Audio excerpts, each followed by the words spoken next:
Oração para renascer em Deus. Renasci agora. Renasci em Deus. Sou agora um filho de Deus perfeito. O velho eu se foi e nasceu o novo eu que é filho de Deus. A vida de Deus é a minha vida. Logo, sou sempre saudável, forte, dinâmico e jamais acontece de eu adoecer, sentir cansaço ou envelhecer. Muito obrigado. Olá, sejam muito bem-vindos, amigos que acompanham os conteúdos da Seichonoye no canal do YouTube e também aqueles que nos assistem pela primeira vez. Estamos aqui no programa Diálogos, que vai ao ar todas as sextas-feiras às 20 horas. Espero que gostem muito desse conteúdo. Se gostarem, já aproveitem para curtir e compartilhar esse vídeo. Não se esqueçam de inscrever no nosso canal e ativar as notificações. Aí sempre que tiver um vídeo novo, vocês serão avisados. Hoje vamos estudar o tema Ciência e Religião, falando sobre tratamento médico e cura de doenças através da religião, e conheceremos mais o que a Seichonoye tem a dizer sobre esse assunto. Nosso time de debatedores hoje é composto por 3 preletores maravilhosos. O preletor da sede internacional, Marcos Rogério Silvestre Vaz Pinto. Muito obrigado, um prazer estar aqui com vocês, preletora Aníbal, preletora Maria Lucilei e preletora Andréa também. Muito obrigado. Muito obrigada. Também a preletora em grau master, Maria Lucilei Rodrigues Lima. Muito obrigada. Muito obrigada. Olá, é um privilégio vivenciar este momento com os preletores Marcos Rogério, preletor Aníbal. Muito obrigada. E o preletor em grau sênior, Aníbal Ferreira Lima Neto. Muito obrigada. Muito obrigado. É sempre um prazer conversar sobre a doutrina da Seichonoye. É uma alegria muito grande estar aqui com vocês. Muito obrigado. Eu sou o preletor Andréa, vou mediar esse encontro. Espero que aproveitem muito. Muito obrigada. Bom, vamos lá, amigos. Vamos conversar sobre saúde e sobre a Seichonoye, sobre saúde e religião. A Seichonoye ficou conhecida como uma religião que cura doenças, né? E muitas pessoas vêm conhecer o ensinamento da Seichonoye justamente com esse propósito, né? Tá enfrentando algum problema de saúde e resolve, vai atrás da religião e nos encontra e acaba se curando diversas doenças. Então, a pergunta é justamente isso, né? Às vezes a pessoa vem para a Seichonoye, assiste uma palestra e pede uma orientação pessoal a um preletor. E daí o preletor orienta alguma prática, alguma leitura, a pessoa se empenha naquilo e se cura. No entanto, tem algumas pessoas que não se curam mesmo se empenhando na prática e no ensinamento da Seichonoye. Por que isso acontece? Como é que funciona isso aí? Se eu vou começar, primeiro eu vou começar dizendo que a mediadora hoje é médica, né, gente? Então, ela tem uma experiência clínica, né, e de aplicação do ensinamento da Seichonoye. Apesar de ser mediadora, a preletora Andréa, por favor, né, faça as suas colocações também, que isso é muito importante. Eu não vou aprofundar muito nessa questão, porque talvez surja essa pergunta lá para frente. Quer dizer, a Seichonoye não cura doenças, na verdade. Ela muda a forma como a pessoa interpreta a sua vida, a forma como ela faz a leitura dos problemas que ela vive, e essa mudança que provoca uma mudança no próprio corpo, né? Agora, para falar sobre essa questão, por que nos procuram, praticam e conseguem alcançar a cura e outros não? Primeiro que o processo de cura nem sempre ele é rápido, às vezes tem um processo envolvido aí por detrás, que é um processo de aprendizado da pessoa. O que ela está aprendendo com aquilo que ela está enfrentando. Não é só doença física, mas outros tipos também de problemas. A gente vê, às vezes, até nessas questões, os espíritas, né? Que às vezes, por exemplo, chega lá e fala, olha, não vou curar você.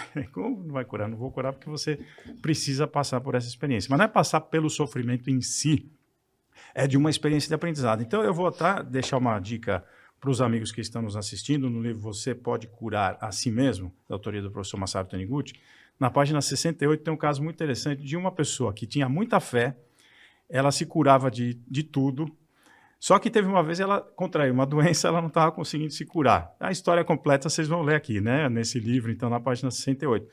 E aí, mas ele nunca desistiu de ler os livros, e ele pensava, poxa, eu já me curei de tantas coisas, por que eu não me curo? Mas a ideia central dele era assim, tudo que eu passo na minha vida é para eu me aproximar de Deus, é para eu compreender melhor o que é Deus. E ele não estava conseguindo fazer isso até então, quando ele leu a Bíblia, versículos 27 a 31 do Gênesis, quando diz, né? E criou Deus o homem à sua imagem e semelhança. Aí ele deu um choque nele e o professor Masaru Taniguchi escreve bem legal aqui. Ele diz assim, aí ele criou um senso de humildade, né? Ele percebeu quanto havia sido tolo ao considerar um ser imperfeito, suscetível a doenças, mudou a sua forma de pensar e, olha, nesse momento nasceu em seu coração a verdadeira humildade e com lágrimas rolando pelo rosto, ele orou em silêncio. Perdoe-me, Deus, agora sei que sua criação é perfeita, agradeço-lhe. Quando o mestre fala que ele criou a verdadeira humildade, é aquela humildade de tentar resolver a coisa pela própria força, pelo seu ego, né? E entregou-se nas mãos de Deus. Então teve o que ele chama de arrependimento. Então, arrependimento assim, sou um pecador, estou pagando os pecados. Não. Arrependimento de estar se olhando como um ser inferior quando você é filho de Deus. Esse é o arrependimento. Gratidão, e aí ele curou. Mas é porque ele sempre perseguiu essa ideia de que tudo que passava na vida dele é para um aprendizado. Então, às vezes, a pessoa tem que encarar dessa forma. Busque incansavelmente a verdade, com certeza a verdade vos libertará. Interessante. Leitores? Não, o preletor Marcos colocou muito bem, né? É a consciência de que, na verdade, quando a pessoa, às vezes, buscando na oração a cura do corpo físico, você está buscando a cura daquilo que não existe de fato, né? E o arrependimento sincero que ele colocou aqui é exatamente o grande salto por onde as pessoas falam que a Seichoné cura, mas na verdade a cura é só um reflexo da conscientização de que eu não sou esse corpo carnal, eu sou um ser espiritual. Eu me olhava pequeno e defeituoso. Quando eu passo a me olhar gigante junto com Deus, transforma, né? É isso. Maravilhoso. Muito bom, maravilha. Só compartilhando outros aspectos do ensinamento da Seichoné.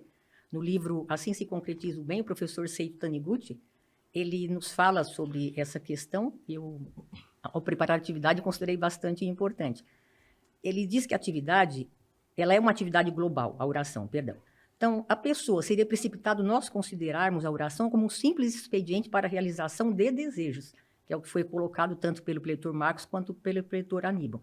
Na verdade, enquanto a pessoa ora com total sinceridade, então entende-se que aqui tem justamente uma premissa, que é essa sinceridade na oração, aprende muito durante esse processo até a realização do objetivo, desse objetivo material, desse objetivo fenomênico, que sem dúvida ele é de suma importância, é a expressão desta perfeição, deste eu verdadeiro, dessa natureza divina. Só que o aprendizado maior, a salvação, é da alma. Então, ele aprende durante esse processo, ainda que não aconteça a concretização desta oração ou a cura de uma enfermidade. E consegue, finalmente, atingir a essência da oração. Vejam que fantástico, a essência da oração, que é o estágio mais elevado. Então, é a seriedade. Muitas vezes, quando de uma oração, as pessoas, eu me incluo, ficam apegadas ao resultado da oração, ou seja, a concretização do desejo. Então, é muito sutil, é uma questão, sem dúvida, mental. Eu foco, eu tenho que desejar, sim, esta cura, né, do ponto de vista também fenomênico, só que ter essa capacidade, ou desenvolver essa capacidade do soltar, né, do soltar mentalmente, que aí independe se há cura ou não no corpo físico, mudança da situação fenomênica ou não se perde o que? A crença nesta verdade absoluta, que somos filhos de Deus, criados à imagem e semelhança de Deus, que aí independe, né? Essa natureza verdadeira, essa imagem verdadeira. O perdão, muitas vezes oramos, mas guardamos mágoas, ressentimentos, não há sintonia com as ondas de salvação de Deus. Raízes kármicas muito profundas, que às vezes impede também a concretização, é um processo. Sim. Então, este não se apegar também à cura, à situação que está manifestada, porque é apenas uma manifestação. E a preletora Lucy Gley colocou um ponto que é fundamental, né? Que a gente também, para a pessoa que está orando a Deus e às vezes não consegue concretizar a oração, é importante olhar para esse lado da harmonia, por exemplo, né? Muitas vezes a pessoa está com um ressentimento ou uma mágoa em relação a alguma pessoa, e essa vibração de mágoa, de ressentimento, faz com que ela não consiga sintonizar com as ondas de salvação de Deus. E aí não surte o efeito desejado da oração também. Então é muito importante isso aí. Muito importante. Muito interessante isso, né? A gente percebeu que tem vários aspectos da doença que são, na verdade, mentais, né? Que são coisas que a pessoa, mudando o foco da mente, vocês falaram de desapego, de corrigindo alguns hábitos mentais, a pessoa consegue realmente melhorar não só a saúde física, né? Como a mental, a financeira, e resolver alguns problemas quando se conscientiza como filho de Deus, como uma pessoa maravilhosa, né? Única. E vocês falam muito de apego, quer dizer, tem gente que realmente é apegado à doença, que é apegado ao corpo, à matéria, ou que fala assim, não, eu quero estar doente, porque dá essa impressão. Como é que a pessoa se desapega da doença? Como é que esse negócio de se entregar a Deus e de entender que é filho de Deus e de repente falar, eu agora entendi, né? Como é que se dá esse desapego da doença? Como é que a gente faz para soltar isso? Então, isso é bem interessante, né? E profundo ao mesmo tempo, porque você perguntar para uma pessoa que está doente, né, se ela gosta de estar doente, todas falam no consciente que não, que claro. querem se curar. Mas o mestre nos ensina que inconscientemente a pessoa é levada àquela doença porque muitas vezes é uma forma dela ter um benefício. E qual é esse benefício mental que a pessoa acaba tendo? Às vezes ela consegue a atenção, às vezes ela consegue se sentir importante dentro de um conceito.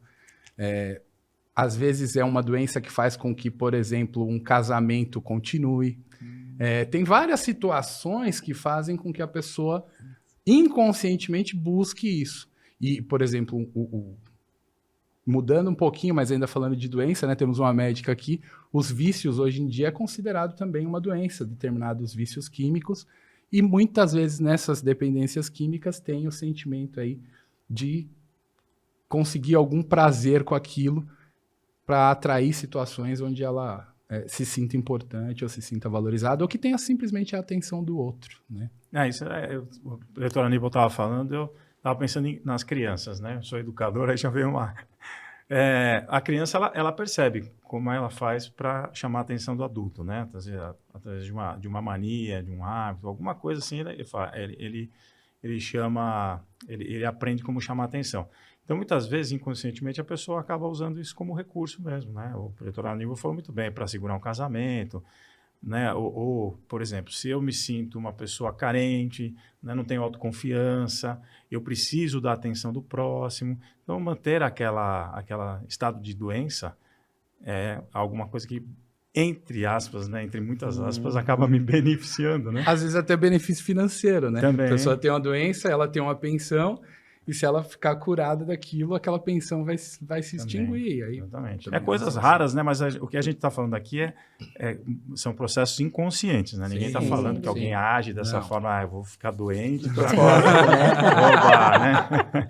Não, são processos inconscientes. E assim, a gente também, nós que estamos aqui, talvez, eu falo por mim, por exemplo, a gente também pode, às vezes, apesar de conhecer a Seichunoye, de praticar, de repente você pode também, às vezes, criar uma situação dessa, né? Fica cômodo, né? Nas relações você quer a atenção do outro, né? Então, de repente, você acaba criando, até nós mesmos que estamos aqui lendo, podemos cair nessa cilada, né? Então, é importante essa reflexão. Foi bom você falar isso, diretor, porque tem pessoas que, conhecendo o ensinamento da Seichunoye, às vezes há muito tempo, continuam, né, doentes, ou continuam doentes tanto do corpo quanto do bolso, né? E como é que acontece isso? Por que as pessoas continuam doentes? Eu costumo... Não sei se era para o leitor Marcos. Sim, não, por favor, não. Eu costumo colocar da seguinte forma, né, que o fato de conhecermos a Seichunoye, de praticarmos a Seichunoye, não nos exime das vicissitudes da vida. Muda, sim, a nossa postura perante essas situações, porque entendemos que somos perfeitos, que é uma manifestação, é necessário para o nosso aprimoramento, na maneira como ainda, né, a maioria está, precisamos ainda dessas questões, né? Então, não é demérito, eu uso bastante essa palavra, não é demérito para um preletor, para um adepto da Seichunoye, ele manifestar no seu corpo físico uma doença, ele manifestar na sua vida financeira ou familiar algo. Agora, sem dúvida, tendo o conhecimento, a responsabilidade ela aumenta. Por quê? Porque aí sim, eu tenho um conhecimento, é importante essa coerência entre o meu conhecimento e a minha vivência, a minha prática, para que também eu observe o resultado da prática do ensinamento. Senão fica incoerente, né? Divulgamos, falamos, mas a vida, não somente de quem pratica, dos que frequentam, mas de todos, elas não estão ainda da forma como gostariam, enfim, ou esperavam. Então, há aí uma incoerência. É importante, sim, que tenhamos esses casos, sejam de curas, de expressão. Agora, estarmos alicerçados enquanto preletores ou enquanto adeptos simpatizantes, na única existência que é Deus, que é o bem. Porque, independente dos acontecimentos, então talvez fale um pouquinho desse desapegar-se, né, que foi na questão anterior, independente, eu não me apego à situação manifestada. Porque todo apego, ele tira a liberdade de ação. Inclusive o apego a algo positivo. Ele vai tirar a liberdade de ação. Então, neste desapegar-se, neste entregar-se para Deus, e o entregar-se para Deus não implica, desculpa voltar, né, na anterior, não implica em não agir, muito pelo contrário.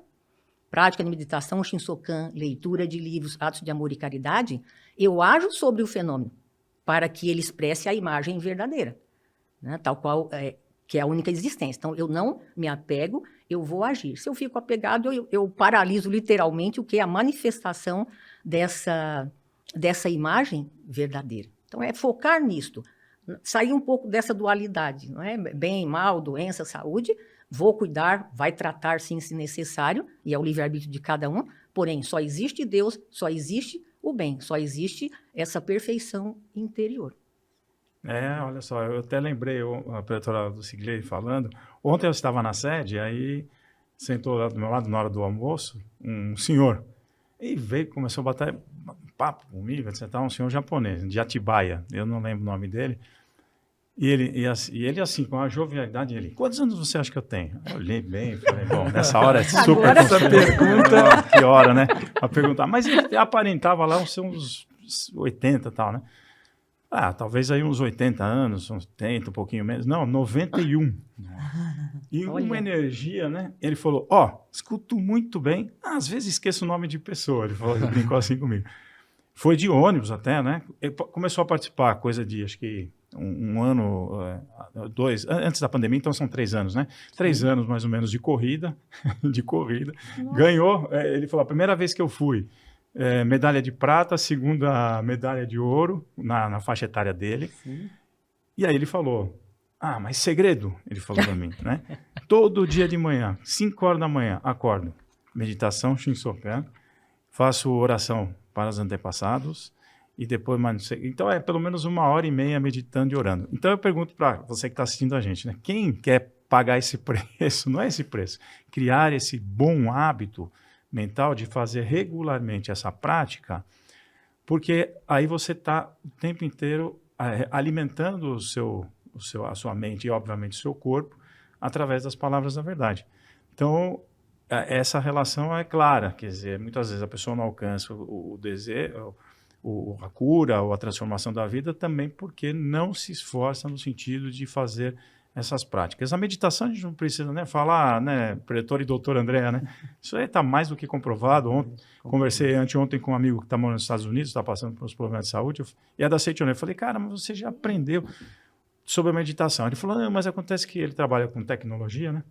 Eu sou um cara muito racional, as coisas têm que fazer sentido para mim. Eu falei, então faz o seguinte, você está nos Estados Unidos, pega na Universidade de Wisconsin, Yale, e dá uma lida nas pesquisas que os caras fizeram sobre meditação. Se aquilo não te convencer racionalmente, cara, os caras fizeram muitas pesquisas e viram claramente que a meditação, nós temos a Shinsokan, atua no corpo, né? Inclusive ele cita lá o lóbulo frontal esquerdo, se desenvolve, que é responsável pela área da felicidade, do bem-estar humano, se desenvolve quando você pratica a meditação. Então a pessoa precisa praticar. Eu me lembro uma vez num seminário em Biúna, que o senhor falou, inclusive isso, falou, quem não medita não quer ser feliz. Boa. Quem não medita não quer ser feliz, e é um fato, né? A meditação traz benefícios e mais que comprovados, e essa é a grande graça da Seichonoye, né? Eu falo porque a gente sempre procura ir atrás do fato e explicar de uma maneira racional por que a fé pode modificar a vida e o comportamento e trazer benefícios para a pessoa. Não simplesmente acreditar nisso porque é bom. Não, acreditar nisso porque, olha, né? E falar de fatos, de verdade, falar de... vai estudar, vai procurar na ciência. Tem literatura da Seichonoye, tem literatura fora da Seichonoye que pode nos falar sobre isso. Mas já que tem pessoas que estão acessando, às vezes, o nosso conteúdo pela primeira vez, Dr. Nebo, Fala um pouco sobre meditação aí, alguma coisa que você... Pergunta surpresa. Não, mas é fantástico, porque eu tava escutando aqui e eu acredito que, assim, a leitora Lucy Gray colocou um ponto muito importante, né? A diferenciação, sair daquela dualidade, o bem e o mal. Porque nós estamos falando de problemas de saúde, só que na Seitonoye nós acreditamos que tanto a saúde quanto a doença são fenômenos. Uhum. Tanto o saudável lutador como o débil doente são fenômenos. E o que vai fazer a gente absorver essa crença é a meditação Shinsokan. Então a gente pode ler livros e ficar como o preletor Marcos estava falando, de uma pessoa que eu sou muito racional, eu preciso ter explicação, teoria. Isso não é a vivência religiosa. A vivência religiosa, ela passa do entender ou conhecer Deus para o perceber Deus, sentir Deus. E o que faz com que saia do consciente e vá para a percepção espiritual, para o sentir, para você que está aí no hospital vendo a gente, ou que está num local onde está passando por um problema muito sério de saúde, o que vai fazer você sentir Deus, mesmo nessa situação, é a meditação. Então, hoje não vai dar para a gente se aprofundar tanto na meditação, mas é muito importante que você aí mesmo no YouTube, daqui a pouco, quando acabar esse programa, faça uma pesquisa sobre meditação Shinsokan no nosso canal da Seitonoye, e lá vai estar explicando direitinho como você pode proceder, independente do local onde você esteja agora. Perfeito, maravilhoso. Você citou um pedacinho aí da Sutra Sagrada, né? O saudável lutador e o débil doente. A nossa Sutra Sagrada da Seitonoye é conhecida por curar a doença. Né? As pessoas, através da leitura da Sutra Sagrada, realmente despertam para essa unidade com Deus, para a sua filiação divina e acabam tendo grandes modificações na sua vida, né? Mas essa sutra é um amuleto? Como é que é isso? Porque tem gente que fala assim, aquele não toca aqui, né? Como é que funciona esse negócio da Sutra Sagrada, preletora? Bem para o Lucy Gray, tudo bem, preletora? Eu preparando a atividade fiquei bastante pensativa, sem dúvida, quanto a essa questão e no meu entender, né, do que leio do ensinamento e também do que seria um amuleto. Há quem considere um amuleto e seria até incoerente eu falar assim, olha, não é, porque nós divulgamos, o quê? O amuleto, né? Um amuleto ao Sutra Sagrado, em formato, né? Amuleto. Só que quando nós vamos para a profundidade dessa Sutra Sagrada, para a verdade contida nessas palavras, o que acontece? Não é um amuleto, já que a cura ou qualquer outra graça, ela não se dá pelo objeto em si, não pelo objeto em si, mas pela vibração que há de sacralidade pelas palavras de Deus contidas nesta Sutra Sagrada. Porém, eu entendo que dizer que é um amuleto não seria equivocado, é o meu entendimento, não é? Mas é muito mais do que isso, é muito mais do que isso. Então, esta Sutra Sagrada, sim, ela tem esse poder, seja em virtude de um despertar espiritual desta pessoa, porque aí são várias formas também de cura. Tem uma cura divina que tem ali, na verdade, vem de um plano superior de espíritos elevados. Então, no tocante à Sutra Sagrada, fala justamente aqui no livro A Chave da Beleza e da Saúde, dessas curas que acontecem, que neste momento, a vibração. Então, inclusive, não é que é sempre uma cura divina ou foi porque houve um despertar espiritual. O próprio mestre Masaru Taniguchi, ele fala que eu posso, Lucy Gray ou outra pessoa, pelo despertar espiritual, aí sim, as minhas vibrações, elas alcançam ou entram em sintonia com essas vibrações de espíritos superiores e pode acontecer essa cura, o que é chamado de cura, que vai falar justamente desse ponto que eu comentei, que é a leitura da Sutra Sagrada e que aí já seria trabalhando com uma dimensão superior do nosso ser. Eu não estou trabalhando, não é uma prática de terceira, de quarta dimensão, é uma prática na quinta dimensão, né, de um plano mais elevado. Preletores. Quando eu estava ouvindo aqui, né, eu não sei, eu não tive o cuidado, peço perdão, não tive o cuidado de ir até o dicionário para pesquisar o significado da palavra amuleto, né? Talvez eu tenha uma compreensão, eu não sei se é a compreensão real. Amuleto seria, na minha visão, algo que tem uma força que, de certa forma, te protege, vamos dizer assim, né? E aí, isso aí é bastante relativo, né? Eu tenho algumas cartinhas, alguns bilhetes que meus filhos, quando eram pequenos, bem na pré-escola, fizeram. Eu ainda tenho um de 2, né? Mas eu tô falando de 6, quando eu era pequenininho, que fazia lá, colocava a mãozinha, papai, eu te amo. Aquilo ali eu guardo com um baita carinho. Isso é um amuleto para mim? Não sei. Então, assim, eu acho que é assim, a vibração daquilo me transforma. Uhum. Quando a gente vai para a Sutra Sagrada, é óbvio que, assim, na Seichonoye nós temos a Sutra Sagrada pingente, que a gente usa como sinal de proteção. Mas não é que aquela sutra em si, ela tem uma vibração, ela tem é uma palavra escrita. O livro tem uma vibração. Quando você entra numa casa, tem a vibração do local. Então, eu acredito que a Sutra Sagrada, nesse sentido, até podemos, se eu tiver a compreensão correta do que é amuleto, sim, né? Lembrando que eu fiz a ressalva, é um amuleto. Mas o mais importante da Sutra Sagrada é a compreensão da escrita, da palavra que está contida ali.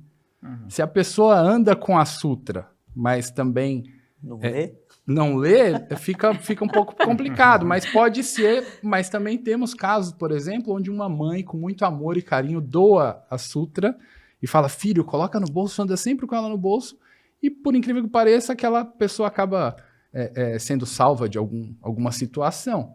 Mas ali está contido o amor da mãe, toda a vibração daquilo. Né? O que importa é a compreensão real daquilo, na minha visão. Né? Esse é bem complicado você acreditar que são amuletos, né? Porque se falhar, né? Eu carrego uma sutra, sim, por exemplo, sim. De repente alguém me assalta, né? Pô, mas né, a sutra não funcionou. Vou pendurar um pingente no meu celular para não roubarem, né? É uma coisa que a gente tem que fugir dessas muletas, né? Que senão a muleta vira uma muleta. E até porque, assim, é a nossa conscientização, né, de que nós estamos sempre com Deus, né, com a grande vida do universo. Essa é a melhor forma de você viver, né? Não se agarrar a nada, não depender de absolutamente nada. Então, há casos, por exemplo, de pessoas que estão caminhando na rua, mentalizando, falando palavras de oração, de repente foi para ser assaltado, o assaltante desistiu. Nós temos um caso lá no Belém do pretora Aldenise, né, que ela contou para nós, o cara chegou a botar uma arma, né, para roubar, e ela estava entoando um hino da Seichonoye mentalmente, entoando. E o assaltante, quando ela virou para o rapaz, ele olhou assim para ela e falou assim, nossa, eu não sabia que era a senhora, eu não sabia, me desculpe, e foi embora. Aí ela não sabe quem que ele viu, quem que era essa senhora, entendeu? Eu não sabia que era a senhora. Aí ela falou, eu não conhecia ele, não sei quem era. Então são coisas que você para pensar, né? De onde que saiu isso, né? Com certeza da fé dela. Pode ser que ela tivesse com uma sutra no bolso e ela fala, nossa, essa sutra me protegeu. Mas eu tenho certeza absoluta que foram conscientização dela de estar unida com Deus é que realmente a protegeu naquele momento. Perfeitamente. Eu peço licença só para citar o trecho da Chave da Beleza e da Saúde, não era na página 68, como eu havia dito, mas sim na 76, sobre as curas com a leitura da Sutra Sagrada. Então, aqui está falando sobre medicina psicossomática, sobre cura pela ação fisiológica, pela ação psicológica. E o professor Masaru Taniguchi, ele nos fala, na Seichonoye são frequentes as ocorrências de casos de cura imediata de uma doença pela leitura da Sutra Sagrada Chuva de Néctar da Verdade. Há registro de muitos casos em que o paciente, já desenganado pelos médicos, ficou curado no mesmo dia ou um dia depois em que leu a Sutra. Tais casos transcendem o limite da eficácia do tratamento pela hipnose, já que ele fala também desses tratamentos, ou sugestionamento. E, portanto, não se trata de cura pela ação psicológica nem pela ação fisiológica. Não há como deixar de reconhecer que se trata de cura ocorrida pela interferência do Espírito Divino ou dos espíritos dos antepassados que estão no mundo espiritual. Essa, sim, olha que fantástico, é cura pela religião. Ah, muito bacana. A gente estava falando, o tema de hoje é justamente esse, né? Cura pela religião, né?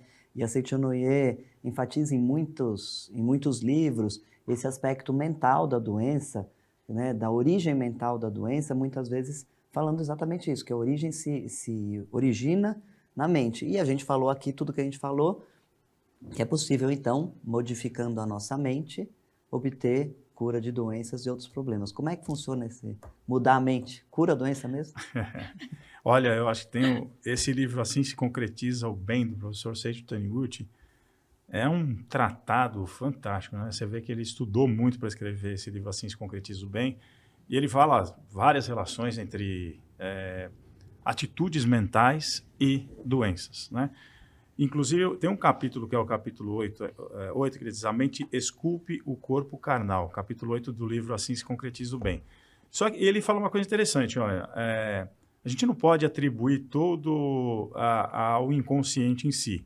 Mas, ele diz, também não podemos afirmar unilateralmente, né, que isso não interfere. Então, ele está dizendo, bom, o inconsciente ainda é uma área a ser explorada.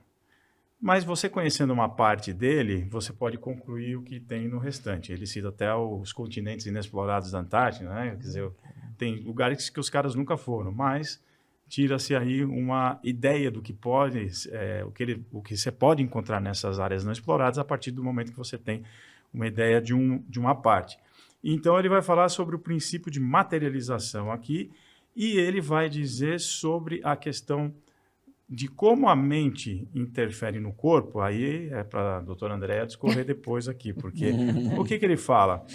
Ele fala justamente de todos os processos fisiológicos que estão envolvidos a partir da questão das atitudes da mente da pessoa. Ele não entra só nessa coisa, a mente do ódio causou, por exemplo, tal doença. Aí ele vai dizer, bom, o que ele vai causar, né? Segundo os fisiologistas, né, existe um complexo mecanismo dentro do corpo carnal, e esse mecanismo, né, hormonal e outros mecanismos que nós temos dentro, ele é afetado aí, né, pela questão das atitudes da mente da pessoa. Então, por exemplo, a gente já sabe, né, doutora, que o estresse, né, ele vai causar, né, o estresse surge da mente, né? Então, tem uma situação que alguém fez comigo, ou uma situação generalizada, aquilo foi me estressando, ou seja, minha mente foi sendo receptiva a esse estímulo externo, e o estresse vai mexendo com toda a parte hormonal, né, do corpo, e isso vai produzindo a tal da doença. Então, aí que a gente diz que a mente interfere no corpo, que a mente criou a doença, mas ele explica muito,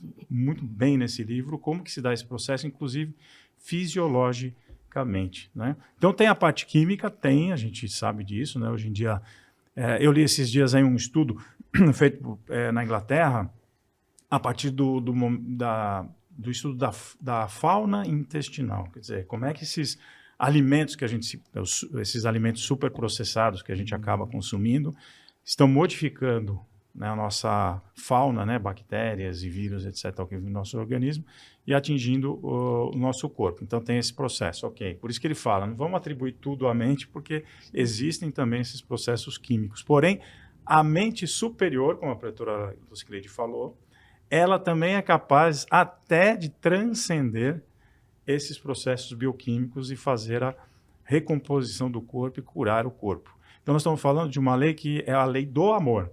Essa lei do amor, ela vai transcender, está acima da própria lei, das leis naturais. É difícil a humanidade entender isso, né? Não é fácil, né? As leis, até elas transcender leis bioquímicas e leis químicas, né? E como está na própria sutra, né? Por exemplo, existe punção indolor, sem ter necessidade de você usar uma anestesia.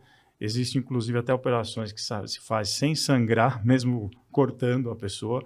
É disso que nós estamos falando, de uma coisa que está, às vezes, além da compreensão nossa, porque a gente não alcançou esse estágio de compreensão tão profunda a respeito dessa relação mente-corpo.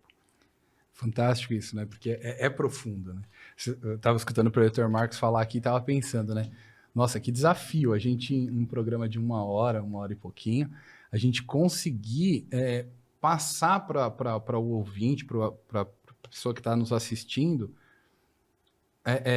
todo um conjunto de ensinamentos que a Seiichonê traz. Então, assim, nós estamos abordando partes desse todo, pensando que poderemos, de alguma forma, contribuir com quem está nos assistindo. Uhum. Mas, assim, uma coisa que eu gostaria de jogar mais um leque, né? Porque são camadas que eu acho que, para quem está nos assistindo, talvez não consiga compreender hoje, mas que é importante para início de estudo também, para começar a ir atrás, né? A Seiichonê, ela tem uma afirmação que ela choca bastante, que a doença não existe, né? E essa afirmação muitas vezes é questionada por quem está conhecendo o ensinamento da Seiichi No. Então, quando a gente fala a causa da doença é a mente, a gente tem que entender que a Seiichi No fala que a doença não existe, né? E aí, para que a gente possa entender que a doença não existe, não tem outro caminho a não ser entender antes disso uma outra premissa da Seiichi No, que é a matéria não existe. Porque se a gente não compreender que a matéria não existe, a gente não vai conseguir entender o conceito que a Seiichi No prega de a doença não existe. E aí, a mente cria a matéria, aí tem um outro conceito também que o mestre, na sua revelação, teve um despertar de que a mente também não existe. Então, assim, eu estou colocando isso, não é para explicar, mas é para abrir o leque que, assim, a gente não consegue esgotar isso num programa, mas que o ensinamento da Seiichi No, ele pode, sim, transformar a vida da pessoa que está nos assistindo agora. Perfeito. Eu até, para o pessoal compreender, talvez, a diferença entre existir e manifestar, né? Para não ficar assim, aquele choque, dá um choque, né? E o Pretor Aníbal falou muito bem, quer dizer, nós estamos dando um salto, talvez, não sei se a palavra adequada é um salto quântico, na verdade, né? Que o Pretor Aníbal acabou de dar, que é essa compreensão de que a matéria não existe, a doença não existe, a mente que criou a doença também não existe. Isso é um salto quântico fantástico, né? Porque, inclusive, quando a gente fala assim, olha, a mente cria a doença, a mente cura a doença, veja que é preocupante pelo seguinte princípio. Por exemplo, se minha doença é uma doença grave, e eu acredito que minha mente criou e minha mente vai curar, primeiro que o único criador é Deus, mas vamos fazer de conta que eu estou usando a palavra correta aqui. Eu vou pensar o seguinte, será que minha mente tem poder suficiente para curar isso? Então você vai se apegar a um outro aspecto, né, o poder da mente, achando que não vou ter mente suficiente para curar isso, porque é uma doença grave, o médico já me sentenciou. O salto que o mestre dá é justamente isso, quer dizer, eu desci do cavalo indomável chamado mente e pisei no solo firme da imagem verdadeira, ou então do mundo perfeito criado por Deus. Bom, esse salto, isso aí é um salto muito quântico aí, né? E é fantástico você parar para pensar nisso, quer dizer, né? Não, olha, então manifestar, né? Estar manifestado, ok, né? A doença se manifesta, é assim que a gente diz, se manifesta no corpo, o problema se manifestou, etc. A palavra existir para nós é simplesmente voltada a tudo que Deus criou. Deus criou, então existe. Deus não criou, então não existe, mas pode manifestar-se. Então, o grande salto nesse sentido é justamente você entrar nesse aspecto aí, né? O papo ficou bem... Já subiu a régua aqui, hein? Mas assim, aí eu tava escutando e eu pensei, deixa eu pensar aqui no meu caso, né? Eu sempre tive uma consciência, quando eu conheci a Seiichi No, entendi, eu não cheguei a dar esse salto do mestre aí, que é maravilhoso, mas a gente namora ele, né? Namora esse salto através da leitura e tudo mais. Mas para mim o que fez a diferença em relação à saúde, principalmente, é a compreensão de que eu não tenho como morrer. Isso me dá uma força. E aí você estava falando de paciente que está com uma doença terminal, por exemplo, né? Pode ser que tenha alguém escutando a gente. Quando você consegue compreender que quando seu corpo morrer, você vai continuar vivo, cara, isso dá uma liberdade. Né? Há o desapego. É o desapego. A entrega a Deus. Então, assim, para que eu fique feliz, eu preciso curar essa doença do corpo de qualquer forma. Não necessariamente. Então, isso liberta, né? Só não, perfeito. Muito bem colocado. Esse desapego, aí eu vou, depois passo para a Pretora Lucilei também, mas é que a gente vai emendando uma coisa na outra, né? Claro. Tem um livro da Seiichi No que é bem interessante, uma história em que um sujeito recebe uma sentença de morte lá, ele era um soldado, Segunda Guerra Mundial, foi ferido, etc. Tal, e tinha estilhaços no corpo dele que não podiam ser removidos. Na época, nós estamos falando de 40 e pouco, 46, 7 talvez, né? Medicina não tinha avançado a ponto de fazer cirurgias tão precisas assim. Bom, e aí quando ele recebe a sentença, o médico pergunta, olha, não tenho o que fazer, só quer ficar aqui no hospital? Não, eu vou para casa então. Aí ele foi, disse que caminhava com muita dificuldade, inclusive tinha uma perna amputada, né? E chegou em casa e falou para a mulher, é o seguinte, já que eu vou morrer, vamos preparar meu velório. Aí ele começou a preparar a casa dele, naquela época no Japão, pelo que eu li lá, morria e ficava velando na casa. Ele foi plantar nabo para poder fazer conserva, para poder o pessoal comer durante o velório. E diz que ele plantava, e ele era uma pessoa tão alegre. Enfim, sobreviveu, curou. E o professor Masaru Taniguchi diz, exatamente o que o Pretor Aníbal falou. O desapego dele foi, inclusive, em relação à vida. A vida que eu estou falando do corpo. Ele se desapegou tanto, inclusive da vida, que ele curou. Então, às vezes, essa questão de eu tenho que me curar é o apego de tentar manter o corpo nesse sentido. Quando eu me desapego, inclusive, do próprio corpo, a esse ponto, né, eu desapego, inclusive, da vida. Ele se libertou de todas as amarras mentais e acabou, então, se curando. É um estado, né, também impressionante para a gente parar para pensar e refletir, né, como é que esse desapego acaba gerando a própria cura. Né? Impressionante, né? Eu estou comemorando esse ano 25 anos de formada e realmente durante esses 25 anos eu aprendi que a doença tem origem mental e que ela tem vários aspectos, são nuances, né? Mas tem vários aspectos mentais e realmente que as pessoas se curam com a mudança da atitude mental e já presenciei milhares de curas através da fé.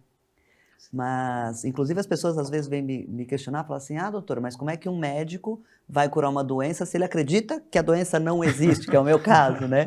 E eu explico de uma maneira muito simples, eu falo assim, se você tem um filho pequeno e ele fala, mamãe, tem um monstro embaixo da minha cama, você só consegue tranquilizá-lo porque você tem certeza absoluta que tal monstro não existe.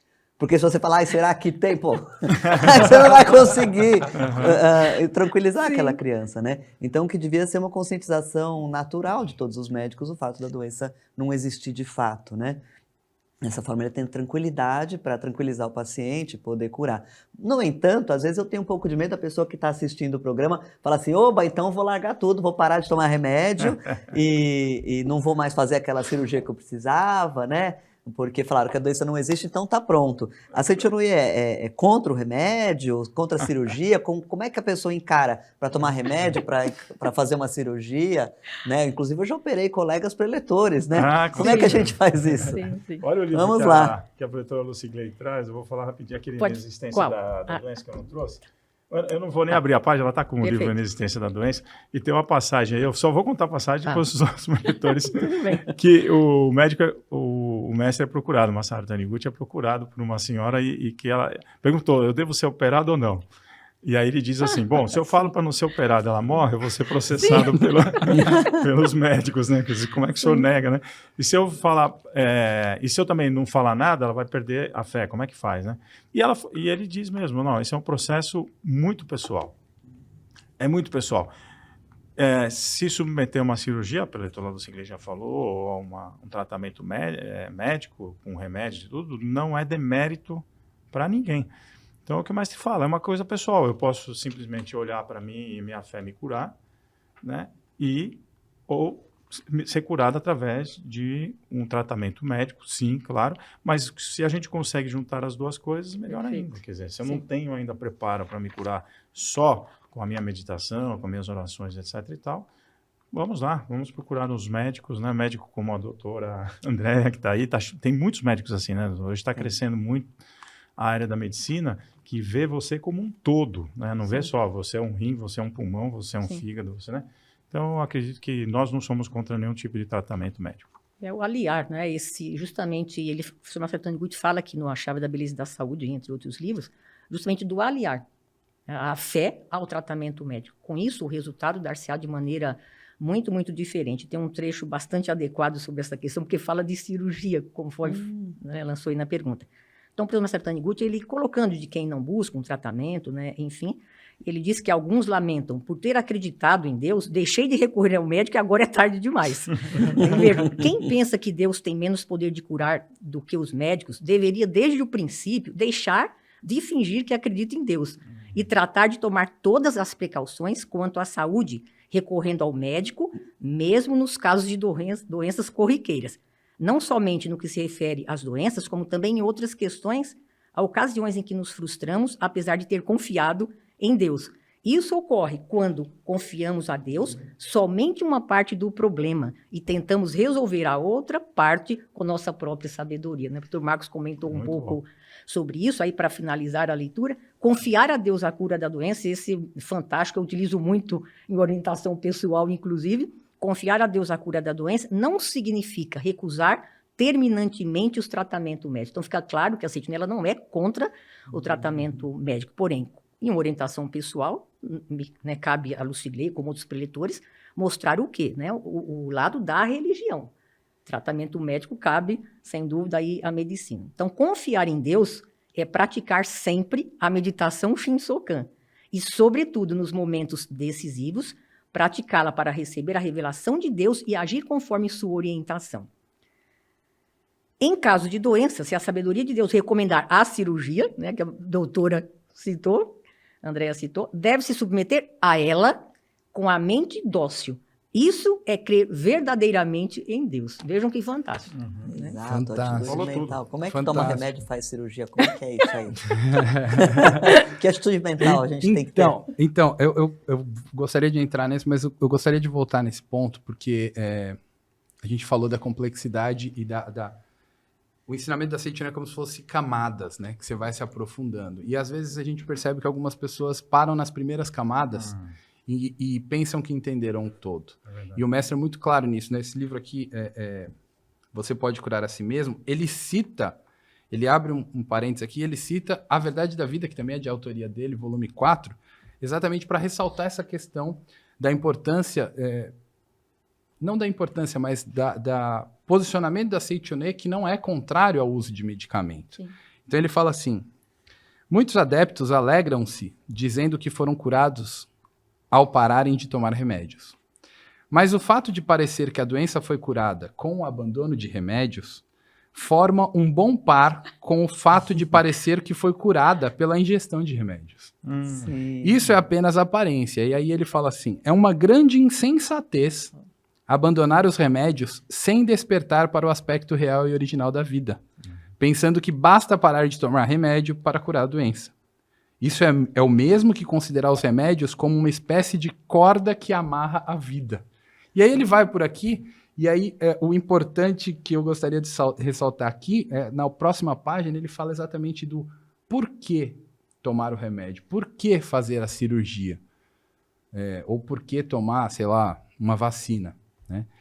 Aqui na página 232 ele fala assim: a matéria não existe originariamente, verdadeiramente. Os medicamentos por si só não têm nenhuma eficácia. Contudo, no medicamento a nós oferecido está presente o amor daqueles que desejam a nossa cura.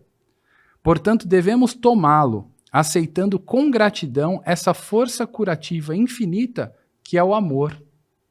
A gratidão age como uma chave que abre as portas da mente para receber a força curativa do amor.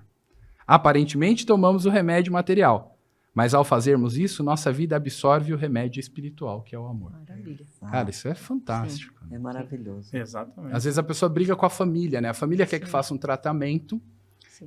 e a pessoa fala: não, eu sou religioso, eu não vou, esses médicos, não sei o quê. Só que quando você aceita o amor da sua família, metade do tratamento já foi feito, né, doutora? Com toda certeza.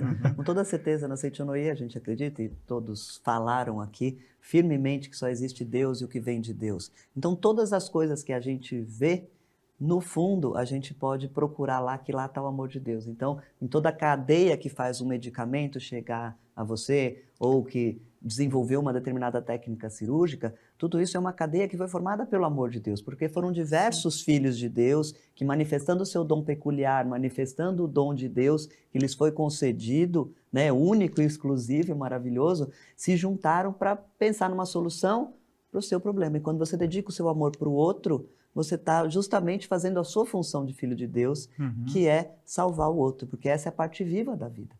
A parte que se presta para o bem do outro, a parte que faz o outro ser melhor, mais saudável, mais feliz, né? Então, realmente, tomar um remédio, fazer uma cirurgia, é aceitar com gratidão o amor de Deus, que é a única coisa que existe e que realmente importa. Bom, nós estamos com o horário agora quase no final do nosso programa, acredita se quiser. Então, eu pedi para cada um dos preletores, o preletor Aníbal, o preletor Maria Luciclei, o preletor Marcos, que façam suas considerações finais, deixem um recado para quem nos assiste, uma dica de leitura ou de prática, qualquer coisa, muito obrigada, muito obrigada. Vamos lá. Bom, eu gostaria de deixar como recomendação a leitura desse livro, Você Pode Curar a Si Mesmo, onde ele trata muito da questão da saúde, da doença, né? E também vai um pouquinho para cima daquela casca da cebola, né? onde com relatos, com histórias de pessoas que praticaram a Seichonoye transformaram as suas vidas. Então, eu acredito que esse livro seja uma ótima leitura para quem quer entender um pouco mais a visão da Seichonoye sobre a saúde e a doença. Muito obrigado. Muito obrigada. Eu deixo como dica de leitura os livros A Inexistência da Doença e o livro A Chave da Beleza e da Saúde. Né? E para você que nos acompanhou neste programa, a importância de distinguir a imagem verdadeira do fenômeno, de distinguir a única existência, que é Deus, é o bem, das situações que talvez estejam vivenciando ou que já vivenciaram. Não se prender a isto. Então, esta entrega para Deus. Orar, prática de meditação Shinsokan, leitura de livros sagrados, o amor, a prática da caridade, fazer o que estiver sim ao alcance para sanar as vicissitudes da vida, considerando que não prejudique ninguém. Eu gosto de frisar bem isso, ainda que alguns digam, mas eu vou prejudicar alguém? Então, é sempre ter em mente também este norte. E entregue para Deus. Né? Entregue para Deus. Eu tenho uma frase curtinha no tocante a essa entrega, a esse exercício, porque eu entendo que é um exercício. Então, eu digo, eu, Maria Lucigley, deixo esses problemas nas mãos de Deus. Deus, com sua infinita sabedoria e o seu infinito amor, me conduza a uma vida repleta de paz, harmonia e prosperidade. Eu agradeço. Muito obrigada, muito obrigada. Muito obrigado. Bom, dica de leitura, né? Para os racionais, o que gosta da razão, né? É o livro Assim Se Concretiza o Bem, do professor Seiichi Taniguchi. Ali ele faz explicações que talvez na época que ele escreveu alguma coisa já avançou em relação à medicina, mas o tratamento que ele dá no livro é justamente para aquelas pessoas que gostam de entender, tá bom, minha mente, como é que funciona, como é que ela vai agir no corpo, o que transforma, o que não transforma. Isso é bastante interessante. Eu vou deixar aqui, com as palavras finais, talvez uma homenagem a uma preletora querida que faleceu recentemente, a preletora Silene, lá da Bahia, e deixar um grande abraço aí para os amigos baianos. Silene constatou, né, um câncer no corpo dela, era uma coisa bastante agressiva, e ela foi para o tratamento médico, né? E ela absolutamente surpreendeu todos os médicos. Por que curou? Bom, ela faleceu, né? Mas o médico tinha dado para ela praticamente, acho que 3 ou 6 meses de vida e tal. Ela viveu 1 ano e pouco, mais de 1 ano. O médico, o oncologista que não conhecia a Seichonoye, foi no aniversário dela de 80 anos, eu estava lá, eu fui lá, e ela faleceu no tratamento químico, da quimioterapia, sem perder nenhum cabelo, sem ter nenhuma reação adversa. Ela simplesmente orientou todo mundo que estava no hospital, também da Seichonoye. O último tratamento que ela fez, o enfermeiro, o médico, fizeram uma homenagem para ela, me emociono, porque acompanhei a vida dela, né? E a turma diz assim, né? Foi tão forte que, você imagina, né, doutora André e preletora, né? Parar um hospital para fazer uma homenagem numa sala para a preletora Silene. O médico falou, olha, essa mulher é um negócio em caso para ser estudado, né? Não sentiu uma dor, e quando ela foi falecer, foi simplesmente assim, passou um dia, começou a passar mal, foi no médico, uma médica, por sinal, constatou, olha, está tendo falência dos órgãos, não temos mais o que fazer. E foi assim, parou e partiu. Então, ela viveu, apesar de que viveu com a doença, apesar de que viveu com tudo isso, ela fez da vida dela um exemplo, do começo ao fim. Da doença, não só da doença, do começo ao fim da vida dela, transformou a vida dela. Esse é o maior exemplo que a gente pode dar para as pessoas que estão nos ouvindo agora, principalmente o preletor Aníbal lembrou bem, né? Pode ser que tenha alguém nessa situação, que nem ela, né? Faça da sua vida, assim, algo que brilhe, né? Não importa se você vai deixar o mundo agora ou não, porque a preletora Silene deixou esse exemplo para nós. Nós fomos na festa de aniversário dela, 80 anos, tanto eu falei para minha esposa, eu não acredito que ela faleceu, né? Impossível, ela estava tão bem, sabe? Ué, mas ela está bem, né? Ela está bem. É E termino aqui também com uma homenagem a outra preletora, Maria Luísa, lá de Itacoaxetuba, faleceu, e que um preletor da Seichonoye apareceu lá na casa da minha sogra perguntando dela. Eu disse, mas por que você quer saber dela? Ela faleceu faz 3 anos já, né? Falou, não é possível, eu fiquei doente. Ele está afastado da Seichonoye há um tempo, ficou doente, ficou hospitalizado com Covid, coisa bem séria, e ela todos os dias aparecia para mim, num sonho, dizendo como que eu tinha que estar com a minha atitude mental para me curar. E eu me curei. eu estou aqui, eu não acredito que ela faleceu, eu não fiquei sabendo. Pois é. Então, o preletor Aníbal falou, né? A morte realmente não existe, né? Mesmo lá do plano espiritual, os preletores estão atuando. Muito obrigado. Com certeza, muito obrigada a todos. Foi um prazer estar com vocês. Toda vez que a gente tem um diálogo, toda vez que a gente conversa com colegas preletores, toda a nossa vida, como o preletor Marcos disse na última vez que estivemos aqui, nos modifica profundamente, né? A gente é tocado e aprende e se modifica, não somos já as mesmas pessoas que começamos esse diálogo, né? E espero que também tenhamos modificado a vida das pessoas, fazendo as pessoas entenderem mesmo que cada vida é um presente único, cada vida é preciosa para Deus, né? E que a gente tem que fazer da nossa vida essa vida divina, né? E tentar iluminar a vida das outras pessoas, né? Confiando que realmente só existe Deus, que vem de Deus, a doença não existe e que o nosso objetivo é iluminar a humanidade. Muito obrigada a você que nos acompanhou até agora. Não esqueça de ativar o sininho para ser sempre notificado das novidades do nosso canal. Continue acompanhando o programa Diálogos, sextas-feiras às 20 horas. Os livros indicados pelos preletores podem ser acessados na nossa livraria virtual, livrariasni.org.br, e pode acessar também, além do nosso canal do YouTube, nossos portais no Facebook, SNI Brasil, Instagram, Seichonoye Oficial, e o portal da Seichonoye, o site da Seichonoye, sni.org.br.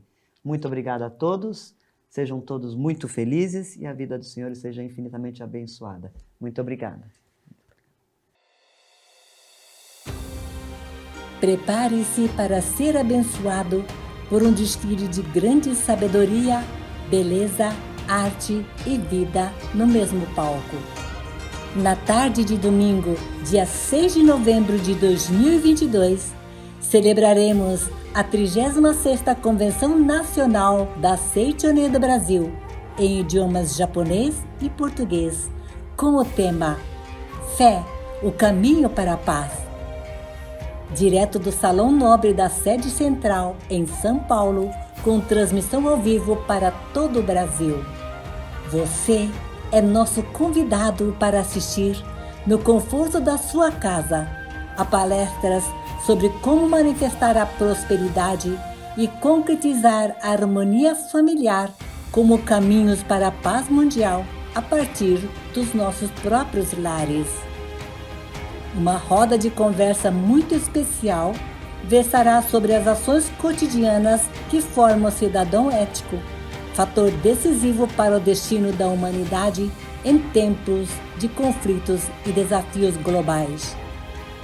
Com muita interação com a audiência virtual, somada com a animação do público presente, teremos relato de experiência, belíssimos hinos sagrados e performances artísticas que darão um toque especial de refino e encanto, transformando a atmosfera da sede central e de cada lar que estiver assistindo em uma celebração da grande vida que liberta a alma, abre caminhos e ilumina toda a sociedade.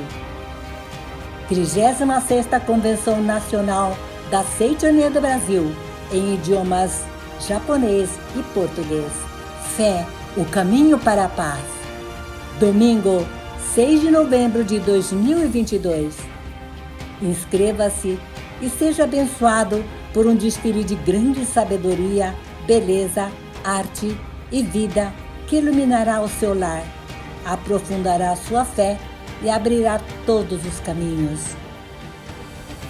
Mais informações pelos seguintes contatos: Sou Aikai 11 5014 2215, Shiro Hatokai 11 5014 2299, ou acesse www.sni.org.br/convencal-japonesa.